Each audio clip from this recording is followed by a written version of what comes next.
जी sir. Documents है तुम्हारे पास? है सर। मुझे दिखाओ।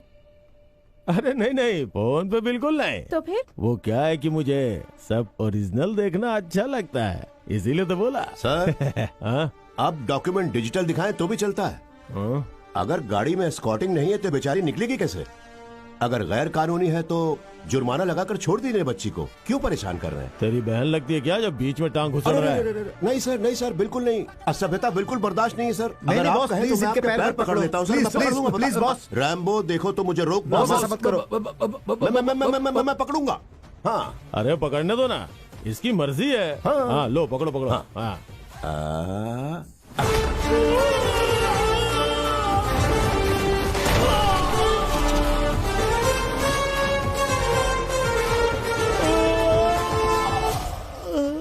गोपन पहले सर कह के बुलाता है, उसके बाद कुछ और कह के बुलाता है।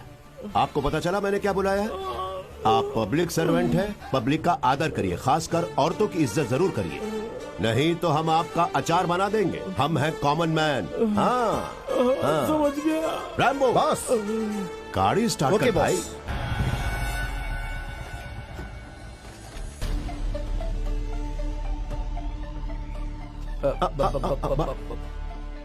नया काम शुरू होने पे बिल्लियां रास्ता काटने जरूर आ जाती हैं।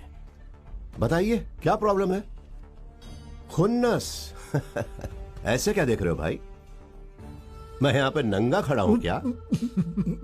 मुझे पता है कि तुम यहाँ मछली पालने के लिए नहीं आए हो, तुम्हें यहाँ पर एडाथला ग्रुप ने बुलाया है। सही कहा ना मैंने? 18.5 एकड़ जमीन लेवल करने के लिए। ओहो हाँ, तो तुम लोगों को पता चल गया। Intelligent guys.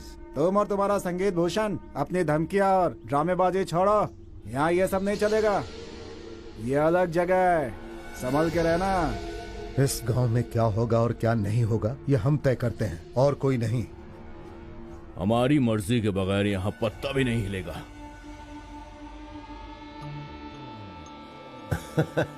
सच में आप लोग इनकी परमिशन लेके गिरते हैं क्या? अरे ये तो बिना परमिशन के नीचे गिर गया। अरे देखो ना,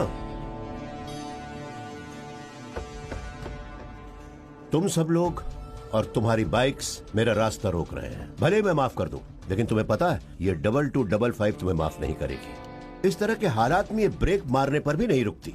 ये तो मेरे रिक्वेस्ट करने पर यहां रुकी हुई है। इस तरह का पागलपन दोबारा मत करना। चलो बच्चों घर जाओ, चलो। हमें जो कहना था हमने कह दिया है, आगे और कोई बात नहीं होगी। बात मत करना, क्योंकि मेरे अंदर सुनने का सब्र नहीं बचा है। एक बात याद रखना, मेरी कार का नंबर है 2255। ये कार और इस कार में बैठने वाला यानी मैं, दोनों ही खतरनाक है।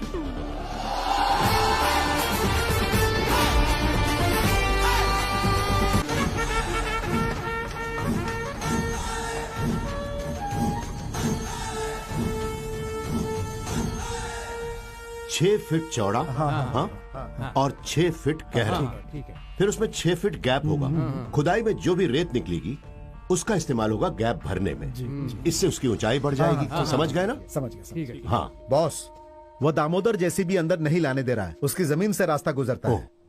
ज्योतिषी ने कहा था बहुत सारी बाधाएं आएंगी, और बाधाओं ने आना शुरू कर दिया है। जेसीबी को फौरन रोक दो, आदमी काम करेंगे।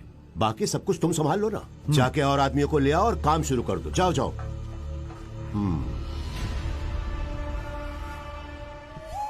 उसने कहा था कि वो जमीन की खुदाई करने जा रहा है। हाँ, ऐसा करेगा तो उसे भुगतना पड़ेगा। रास्ता दो रुक्मणी की सवारी आई। आपका स्वागत है रुक्मणी जी। कहिए तो आपके रथ को धक्का लगाऊं मैं।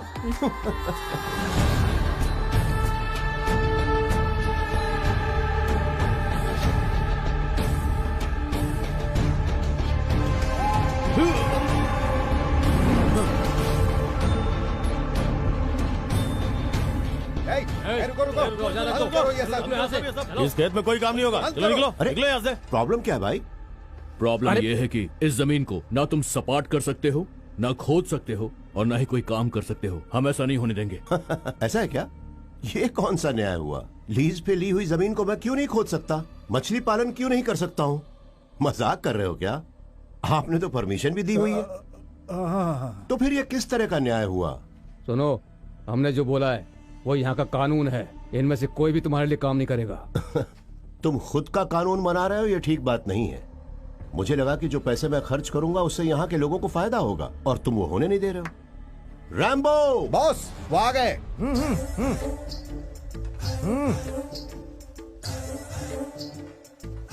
अतिथि देवो भव। ईमानदार और बहुत ही कुशल मजदूर हैं ये लोग। बंगाल की भूमि से आए हैं ये। बंगाल की भूमि से? वो कहाँ है? बंगाल में है भाई। ओह। अरे भाइयों, चलो काम पे लग जाओ। उन्हें आप नहीं रोक सकते हैं, वो लोग मेहमान हैं और मेहमान को रोका नहीं जा सकता। आज तक इस जगह पे हमने किसी भी बंगाली को काम नहीं करने दिया। चलो। अरे भाई, उन्हें बंगाली मत बोलो, गवर्नमेंट इन्हें माइग्रेंट वर्कर्स कह के बुलाती है। अरे दूसरे राज्य के मजदूर हैं, अतिथि का अपमान नहीं करते बल्कि उन्हें दिल में बसाते हैं। सुनिए, आप लोग जाकर अपना काम शुरू करिए। अरे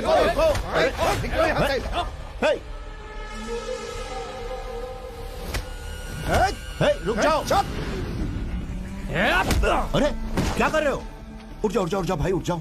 आराम से, आराम से। अरे बाप रे, एक मिनट भाई। देखो, मेरे मजदूरों को मत मारो प्लीज, प्लीज, प्लीज। कहो तो मैं तुम्हारे पैर पकड़ लूं। ठीक है, प्लीज।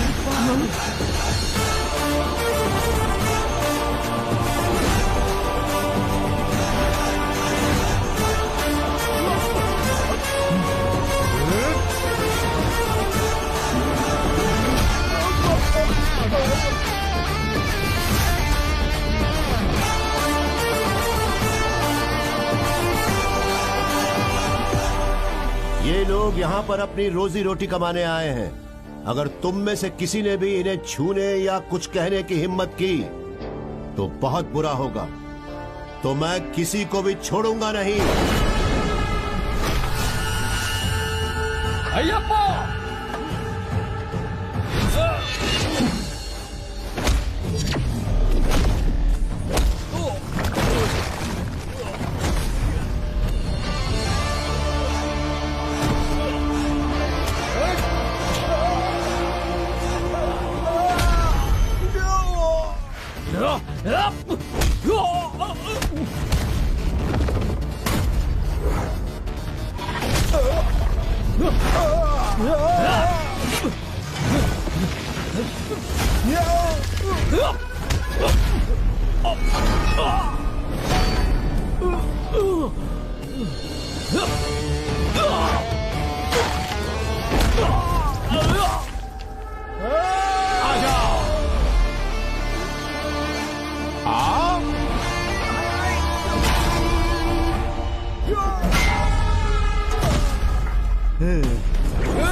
रुक जाओ।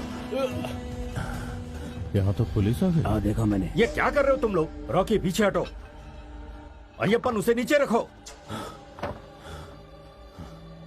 सर, फिल्म खत्म होने से पहले कैसे आ गया? समझ नहीं। सर, बेवकूफों, मेरी बात कान खोल कर सुन लो। मेरा नाम संगीत सम्राट गोपन है। मैं संगीत सम्राट त्यागराज का शिष्य भी हूँ और वो फाइट मास्टर भी रह चुके हैं। अगर वो फाइट करने वाला शिष्य बाहर आ गया तो फिर मैं गाना गाते हुए तुम लोगों की ठुकाई करूंगा। फिर तुम लोग खुद को भी नहीं पहचान पाओगे, समझ गए ना? और यहाँ इतनी लाशें गिरेंगी कि हॉस्पिटल खोलना पड़ जाएगा, समझे? और जिसको समझ में नहीं आया वो मेरा सामना करके देखे। बड़े आए काम रोकने वाले।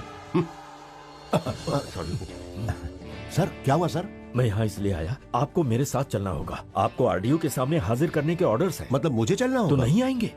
उस चुड़ैल के सामने? हाँ। मतलब उन्होंने अपनी दादागिरी दिखानी शुरू कर दी? ये ठीक है। चलिए चलता हूँ। आरडीओ बहुत गुस्से में है। वो औरत आरडीओ नहीं है सर, आरडीएक्स है। वो किसी दवा का नाम नहीं है। सॉरी, हम पहुंच वो गए। इंसान नहीं है सर। आरडीओ के लिए मेरे दिल में बहुत रिस्पेक्ट है, लेकिन वो इंसान नहीं है, राक्षसी है, राक्षसी। देखता हूँ मेरा मछली पालन कैसे रोकती है। खून की नदियां बहा दूंगा और वो नदी पार करके आपको वापस जाना होगा। पर मुझे तैरना नहीं आता। तैरना नहीं आता तो फिर नाव से चले अरे जाइएगा। हे भगवान, इस मुसीबत से बचाओ। इनका साथ देने से मेरी टोपी उतर जाएगी, और नहीं दिया तो मेरा सिर ये तोड़ देंगे। बातें करना बंद करिए, मेरे साथ आइए। आता हूँ।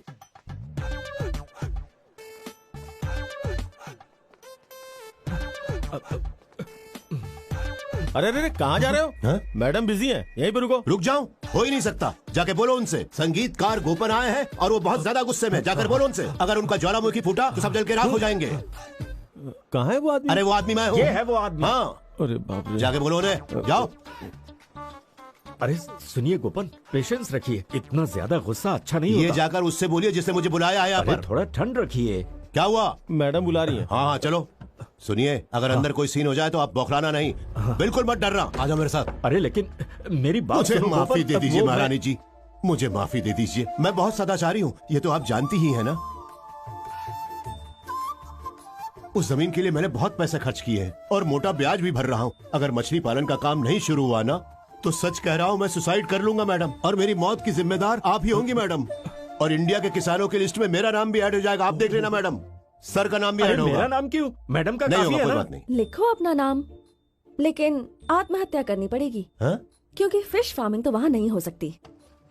ये देखो, कलेक्टर का स्टे ऑर्डर है, और तो और 2 क्रिमिनल केसेस भी चलने वाले ये हैं। क्या हुआ? एक एग्रीकल्चरल लैंड में तालाब खोदने की कोशिश, और दूसरा गांव वालों के साथ गुंडागर्दी करने की कोशिश। मेरी छोटी छोटी मछलियों का क्या होगा? वो तो शहर से आने के लिए निकल भी चुकी हैं। उन्हें तैरने के लिए तालाब नहीं मिला तो वो मर जाएंगी मैडम। और इतनी सारी मौतों का दुख मैं बर्दाश्त नहीं कर पाऊंगा मैडम। नहीं हो सकता मैडम, मैं नहीं कर पाऊंगा, मुझे माफ कर दीजिए। पैसे और पहचान के बलबूते पर अगर ऊपर से कोई ऑर्डर लेकर आना चाहते हो तो उसका कोई फायदा नहीं। रहने दो, क्योंकि इस मैटर में ना तो कोई कोर्ट मदद करेगा ना कोई गवर्नमेंट। मैडम कुछ तो दया दिखाइए मुझ पर। नहीं।